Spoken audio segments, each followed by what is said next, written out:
I'm James Rule. Welcome to the Lonely Leader podcast, where we help existing and aspiring leaders find clarity, build resilience, drive performance, and enhance fulfillment.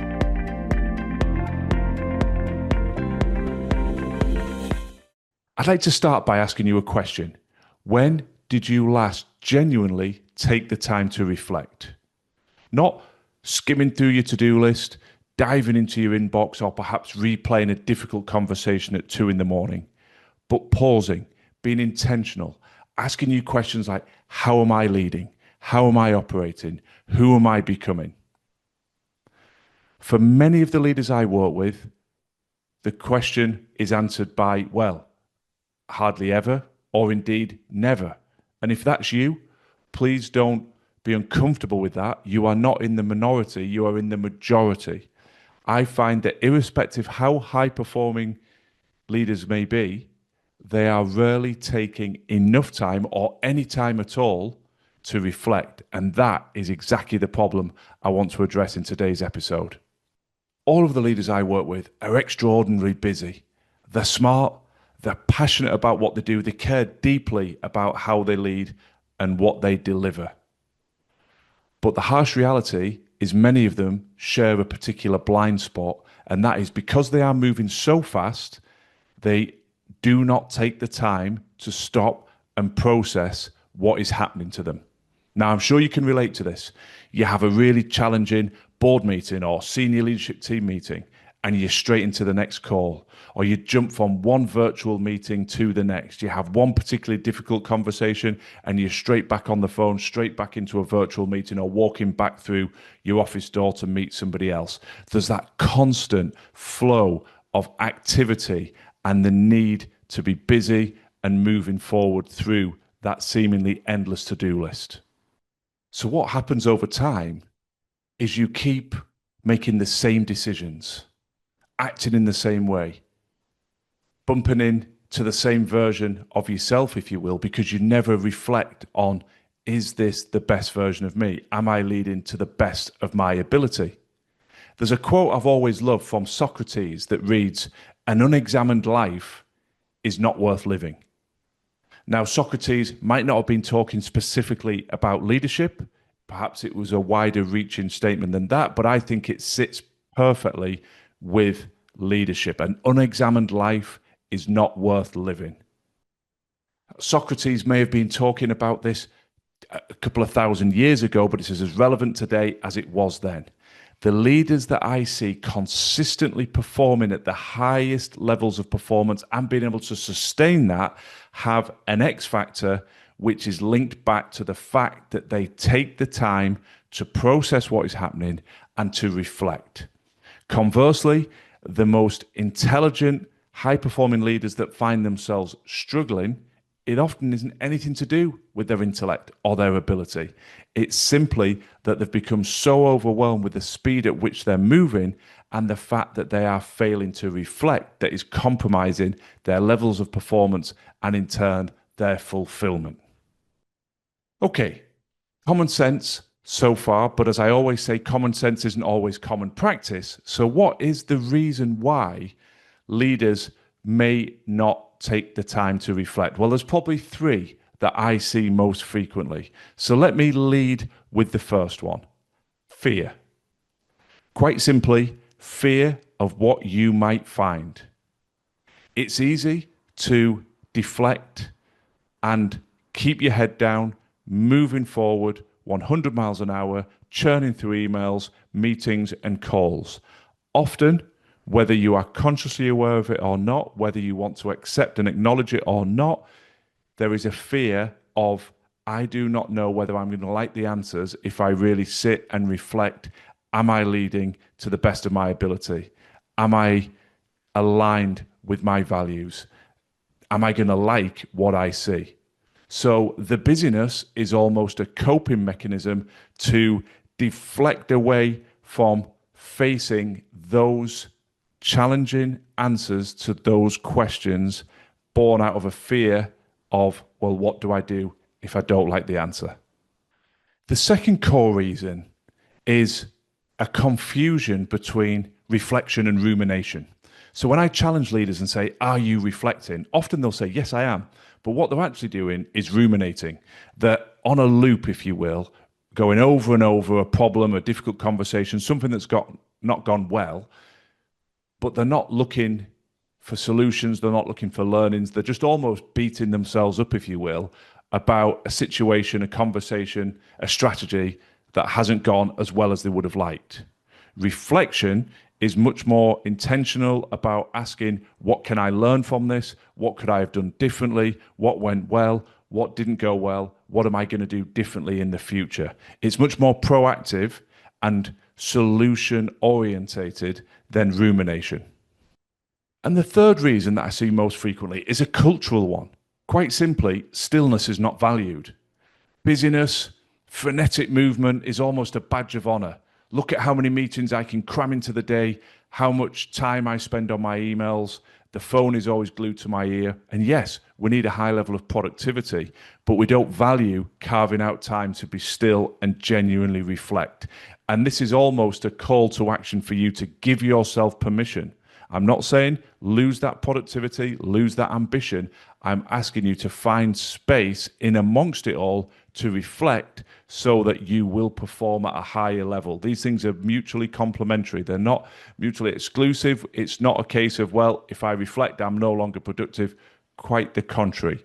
The elite high performers that I've had the blessing to observe do both. The reflection helps drive a higher level of performance.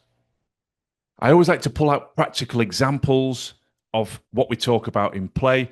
My background, as many of you know, originated as a professional rugby player. I then evolved into being a leader, a CEO of two separate professional sporting clubs. So I'm very, very aware of the outstanding way in which elite sports teams all around the world preview, review, and reflect on performance.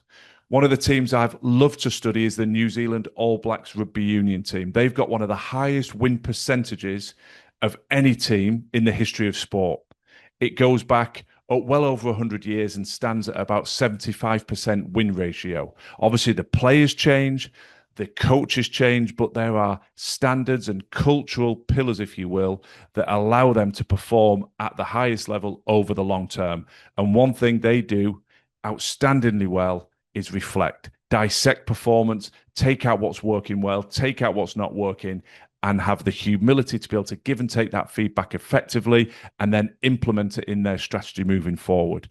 Multiple spokes to that particular wheel, but the central cog is an ability to reflect consistently, a non-negotiable of their elite high performance. The second person I would reference is Ray Dalio, the founder of Bridgewater, one of the most successful hedge funds ever built. He has a book, Principles, and within that book, he has an equation that I'd like to share with you that reads as follows. Pain plus reflection equals progress. Pain plus distraction equals suffering. Let me just read that one more time. Pain plus reflection equals progress. Pain plus distraction equals suffering. Now, I interpret this not as Ray Dalio saying, avoid the hard things. Quite the contrary. I think he's recognizing that hard things will happen. That's a fact of life and certainly a fact of leadership. But, and the crucial but is when adversity and challenge and pain arrives, we must step into reflection in order to make progress. If we do not enter into reflection, then what we end up doing is getting distracted, and that locks us in a cycle of suffering. So there's a simplicity to that statement, but I think at our core, we all recognize this needs to be a default. I'm in a challenging period. I'm navigating adversity. I'm in a stressful moment. There is pain in this particular moment. So I need to move my mindset into what can I reflect on here? What can I learn in order to get out of suffering and into progress? And one final example would be the Roman Emperor Marcus Aurelius. He wrote a text, Meditations, that's become one of the most widely read leadership texts in the world. But what's interesting about that is it was never actually written to be published. It was his way of reflecting every morning on how he was operating, what a diversity of decisions and immense scale of decisions as the Roman emperor he was involved in, but he had the humility every morning to sit and reflect on how he was operating. And one of the great quotes I love from that is, confine yourself to the present. What a great pearl of wisdom that we all know about focusing in on the present. And that was what he was doing, writing his text, reflecting on where he was so that he could step into that notion of progress in terms of how he led as an individual, led that Roman Empire on a day-to-day basis. As you will hear time and time again with all of the content I share on this podcast, I'm a passionate advocate of reflection because I am the classic example of not taking that time. For many, many years in my CEO tenure, I was just head down, attack, move forward in the emails, in the meetings, on the phone, doing everything I've urged a degree of caution about in this episode so far. And then, as those of you who have listened to my back catalogue will be aware, I was struck down with pneumonia. I collapsed early one morning, mobile phone in hand, in my bathroom, was brought around by my wife, ended up in hospital. One lung was covered, one lung was partially covered. It was a serious incident that forced me, didn't encourage me, forced me to reflect. My phone was taken away. I was signed off work for a couple of weeks. And in that enforced isolation, without the distraction of email, meetings, and calls, I had to confront, what am I doing well? What am I not doing well? What has brought me to this point? Am I bringing the best version of myself to the fore as a leader? What needs to change? And a whole raft of things changed. That was a truly pivotal moment in my career and how I led. And lots of things changed as a consequence, but I do not wish that adversity on anybody. I would far rather you can be engaging in those reflections now without that proverbial enough is enough moment, such that I had with my health that forced that reflection upon me. I always like these episodes to be practical, so I'll close by just sharing a few practical tips to truly embed this. The first is, do not view reflection as something that needs to take hours. I know how busy you already are. This is something that can be achieved in minutes. At any time in the day, it's a case of just stepping off your emails, not scrolling, and taking that time to be quiet and ask simple questions. Questions such as, what happened today that I need to pay attention to? Where did I lead well? And where did I fall short of my own standards? What patterns are showing up that I'm comfortable with, and what patterns are showing up that I'm uncomfortable with and need further examination? Is how I'm operating sustainable? That was a classic question I should have been asking before I collapsed with pneumonia, and I would have been saying to myself, absolutely not. This is not a sustainable way to work. And another great question that you might want to incorporate is, am I becoming who I want to become? Am I becoming the best version of me as a leader? Asking simple questions like that consistently will give you more insight and feedback than those traditional timeout days and strategy days that we're all so fond of. But actually, sitting quietly with yourself, reflecting on those questions, will bring you some super powerful breakthroughs. The second thing I'd say is try and separate problem solving from reflection. In your day-to-day role, there will be decisions that require to be made coming at you thick and fast. Problem solving is very directive. Reflection is much more open and exploratory. It's slower. That's the way I look at it. Problem solving, problem, can I do something? A or B? Yes, let's go, let's move. Reflection is that much slower process of, how am I operating? As I said, some of the questions that I've already shared with you need some intention. They need you to pause and just reflect. There's not a quick answer. Problem A, do X. Problem B, do Y. It's a little bit deeper than that. It allows you just to slow down a little bit. The third thing I would say is, be honest. Not aspirational, be honest. This is just for you. This is not something you're showing anybody else. It's not something that you're being scored or ranked on. It's not a KPI. So there's no point deluding yourself and saying, oh yes, everything's great. I'm leading to the best of my ability. When in your gut, if you know you're not, that will become like a slow puncher. It's not debilitating immediately, but it's going to be debilitating down the road when you have that flat tire. So this isn't about impressing anybody. It's about being comfortable enough to be honest, brutally honest with yourself. Not everything will go well. How can it? You're not a robot. I say that all the time. You're a human being. There will be some days when you think, yes, I am leading to the best of my ability. Yes, things are going well. All the patterns are moving in the right direction. And there will be other days and other periods where you might be thinking, oh, I'm drifting down the wrong path. This is not the best version of me. I need to course correct here. There's nothing wrong with that, but you can't delude yourself. If you can't be honest with yourself, then there's no point in stepping into this reflective process. And the last thing I'd say is this is not just navel gazing. Some people challenge me and say, I don't like it. It just puts me in a funk thinking about the things I'm not doing well or where I'm falling short or how I'm not leading to the best of my ability. And that's a fair challenge. What I would always respond with in a counter challenge is, once you've identified it, you must move to the simple question of what am I going to do about it? So you're not just there, as I've said before, to beat yourself up and say, well done. You didn't do that well. Well done. You didn't do that well. No, identify it is the first step. Challenge yourself to say, what will I do differently? What will I do if that situation arises again? How will I handle that conversation more effectively in the future? And then you put your plan into play. You reflect, you tweak it, and you put it into play. As I said earlier about elite sports teams, they don't get together after a game and just lambast each other for poor performance. They identify poor performance and where they fell short of their standards with a view to moving quickly into how do we avoid that in the future? How do we improve things?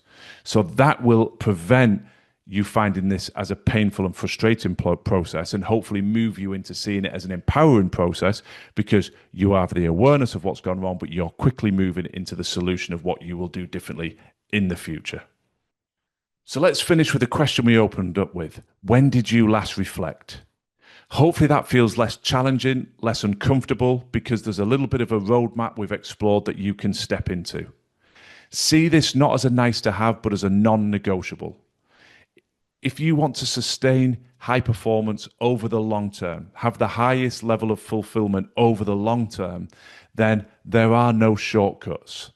There is no life hack to be a powerful, impactful leader without doing the hard work. And the hard work for me is built around discipline, to have the right habits. And one of the most essential habits is reflection. As you've heard me say repeatedly, leadership on the outside starts within. There can be no better way of illustrating that and bringing it to life than encouraging you to take the time to reflect. I hope this episode served you. A few quick requests from my side. As I often say, please do rate the podcast. Spotify, Apple, whatever platform you're on, it takes literally seconds to hit a star rating.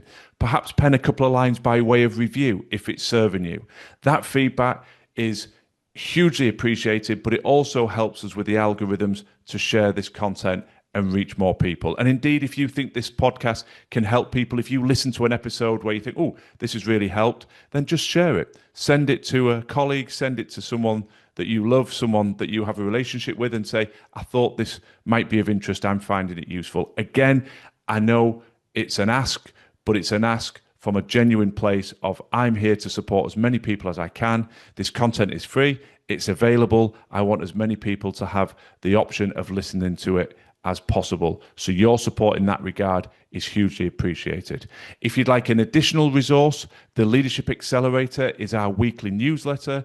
It's designed to prompt further reflection. We send it out once a week. We do not share your data with third parties. You can unsubscribe at any time, but please do look into the show notes and sign up to the Leadership Accelerator if you'd like further prompts, quotes, insights, and direction to specific episodes in the back catalogue of the Lonely Leader podcast that I hope can support you further. So as ever, I wish you the best of luck on your continued growth and development, and thank you for taking the time to listen to this podcast today. Thanks for listening to the Lonely Leader podcast. I'd be very grateful if you could share and follow if the content resonates. And if you're looking for additional free resource to support your continued growth and development, then please do check out our social media and website details in the show notes.